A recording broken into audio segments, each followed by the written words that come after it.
वर्चस्व व हिस्सेदारी के विवाद के विरुद्ध मुरिया रैक पॉइंट पर धरने पर बैठे मजदूर कामकाज को पूरी तरह से किया ठप। तारसराय रेलवे स्टेशन के निकट मुरिया रैक पॉइंट पर संघर्ष की संभावना तेज होने लगी है। वर्चस्व और हिस्सेदारी को लेकर विवाद पिछले कुछ दिनों से शुरू था, मगर शुक्रवार को यह बगावत का रूप ले लिया। आज सुबह से यहाँ लगभग 50 ट्रक और दर्जनों ट्रैक्टर को रोक दिया गया है। मजदूरों ने काम करना बंद कर आंदोलन शुरू कर दिया है।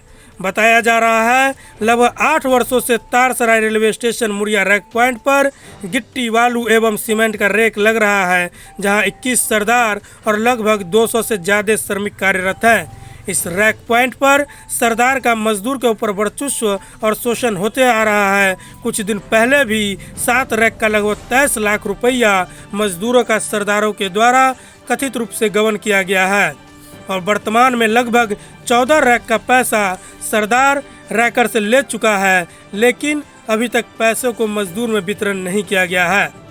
इसके विरोध में आक्रोशित मजदूरों के द्वारा सीताराम यादव, जितेंद्र सहनी एवं मिथुन सहनी के नेतृत्व में धरना पर बैठ गए और अपनी मांगों को पूरा करने के लिए बैठकर सरदार के खिलाफ जमकर नारेबाजी किए। इस मौके पर महानगर युवा राजद के अध्यक्ष राकेश नायक पहुंचकर धरना पर बैठे मजदूरों से मिले और उनकी सारी बातों को सुनकर फौरन माल बाबू और आरपीएफ से बात कर मामले को बताया। माल बाबू और सरदार को धरना स्थल पर बुलाया गया, लेकिन माल बाबू नहीं आए न सरदार। धरने पर बैठे मजदूर के साथ राकेश नायक भी धरने पर बैठ गए। उन्होंने कहा, दैनिक मजदूरी करने वाले मजदूर जिसकी एक दिन की कमाई से घर का चूल्हा फूकता है, उसका 14 दिनों का पैसा रुका है। हम यहाँ से तब तक नहीं उठेंगे जब तक मजदूरों को न्याय नहीं दिला दें। न जाने उसकी घर की हालत कैसी होगी। जब तक मजदूर की मांग पूरी न हो जाए तब तक धरना स्थल पर बैठे रहेंगे। हम मजदूर के साथ हैं। वहीं उन्होंने बताया, मजदूरों की मुख्य मांग है सरदार कोई नहीं रहेगा। हम मजदूर में ही जो साक्षर होगा वो सरदार होगा और सरदार वही होगा जो सीमेंट का बोरा उठाए, जो बेलचा चलाए। सबसे बड़ी मांग यह रही, काम करके मालगाड़ी से उतरे और तुरंत पैसों का भुगतान होना चाहिए। मजदूरों का नहाने धोने, आराम करने की व्यवस्था होनी चाहिए। वहीं जब हमने मेटो के सरदार से बात की तो उन्होंने बताया यह सब बातें झूठ है। हाँ, कुछ पैसे ज़रूर बाकी है, क्योंकि रैकर के द्वारा अभी पैसा पूरा नहीं दिया गया। वहीं कुछ मेटो ने बताया यह सारा घोटाला सरदार कर रहे हैं, लेकिन हम लोग को सुनने को मिलता है बीच में होती रही है। यहाँ पर सरकारी व्यवस्थाओं के मिली भगत और कुछ लेबर मेटों की साठ-गांठ के वजह से जो पूरा का पूरा कमर्शियल हब है, जो व्यापारी हैं वह यहाँ बिचौलिया पैदा करके बैठे हैं। व्यापारी का पैसा लेबरों को डायरेक्ट मिलना चाहिए। आज हर एक व्यक्ति का खाता है, हर एक व्यक्ति मोबाइल से पैसा का लेन देन कर सकता है। जी सर। अगर आज ये ऑफिस में बैठे अल्ट्राटेक एसीसी वाले जो एसी में बैठ के ये अपना काम कराते हैं, अगर वो सोच ले कि 250 लोगों के खाते में डायरेक्ट पैसा जाना चाहिए, ये लेबर मेट की यहाँ आवश्यकता नहीं है। तो मेट का जरूरत नहीं है। आज टेक्निकली लोग इतने बिल्ड हो गए हैं, इतने जागरूक हो गए हैं कि किसी दलाल, किसी बिचौलिए की आवश्यकता नहीं है। लेकिन यहाँ हर रैक के पीछे लाखों रुपए का मजदूर की मजदूरी मारी जाती है। आज की स्थिति यह है कि इनका 25 रैक का पैसा बाकी है। आज ये असहाय लोग हमारे पीछे खड़े हैं, इनका लाखों रुपया भुगतान बाकी है। ये कभी ग्रुप लोन, कभी बैंक लोन, कभी यहाँ से, कभी वहाँ से, कभी जेवर बंधक रखे, तो कभी ऐचा पैचा ब्याज पर टोला महला लेके अपना दैनिक जीवन चलाते हैं और इनका पैसा। इस समस्या को लेकर क्या किसी पदाधिकारी से किसी तरह की सकारात्मक बात? रेलवे स्टेशन तारसराय से जो यहाँ के माल बाबू हैं तथाकथित, उन्होंने कहा मैं यहाँ का माल बाबू हूँ, और एक आरपीएफ के इंस्पेक्टर जो कि सिविल में थे, वो आरपीएफ के हैं या जीआरपी के हैं पता नहीं, जैसा कि उन्होंने मुझे बताया है।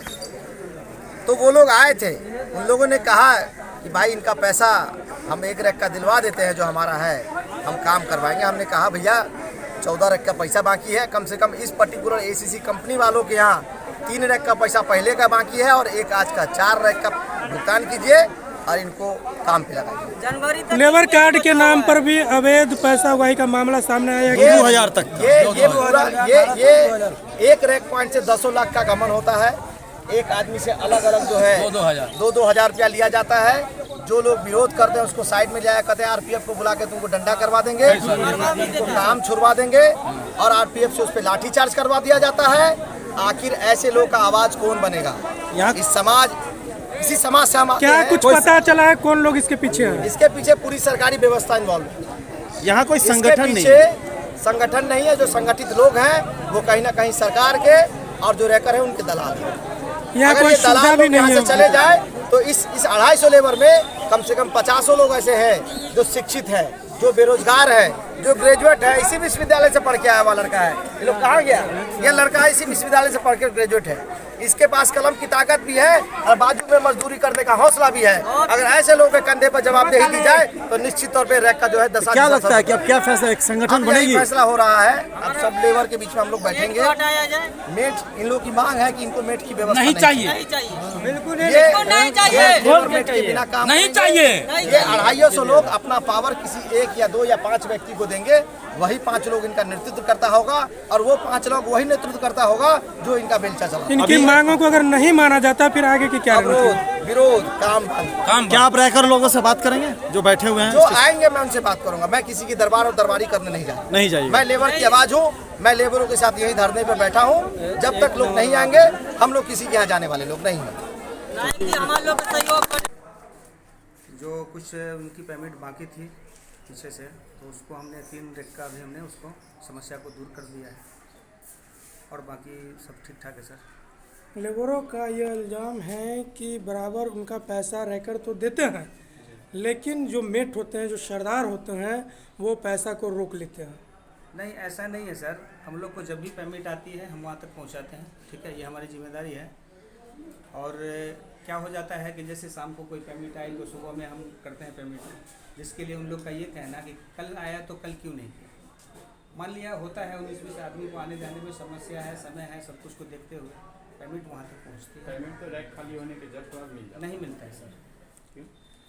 कभी 2 दिन, कभी 3 दिन ऐसे लगता है। और जो सीमेंट है, सीमेंट में हफ्ता उन भी लोग का लग यह जाता भी है, कहना 15 दिन भी पिछला लग जाता है। कई रैकों का पेमेंट बाकी है।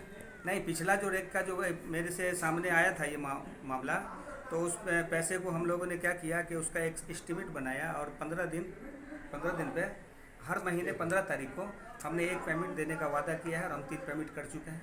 ठीक है ना, और वो करते जा रहे हैं। अच्छा, डब्बा खाली कराने पे कोई एक्स्ट्रा पेमेंट भी मिलता है? कोई 1000 रुपये जैसे लेबर बता 1 रहे थे। रुपया भी नहीं मिलता है। 3000 के अलावा कोई रुपया नहीं मिलता है सर। कोई नहीं मिलता। कोई 1 रुपया नहीं। अच्छा, ये जो एक पेमेंट की बात आई 14 लाख या 22 लाख का, और जैसा आपने कहा कि 15 दिन की बात करें, तो उसमें क्या हुआ था? इतना बड़ा अमाउंट कैसे बन गया फिर? उसमें अमाउंट बन गया था सर। अमाउंट क्या हुआ था कि उस टाइम में 2-4 आदमी थे हम लोग, जो कभी वो पेमेंट ले आए, कभी वो ले आए, तो उसमें हिसाब में थोड़ा गड़बड़ी हो गई। अच्छा, तो वो हिसाब जब ज़्यादा दिन के बाद लिया गया तो वो अमाउंट ज़्यादा बन गया था।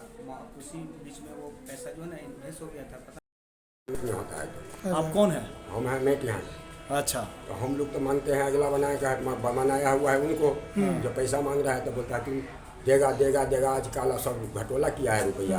हम लोग को लेबर से गाली सुना। कौन घोटाला किया है? अशरफ किया है। कौन है अशरफ? अशरफ भी मैन मेट बनाया हुआ है। वही अशरफ जो था मैन मेट बनाया हुए हैं। अच्छा, वो अध्यक्ष है आप लोग? हाँ। अच्छा, कितना तक घोटाला किया होगा? पिछला 4 गो रेक का है। इसमें अगर 12-14 घंटे रखो हाँ,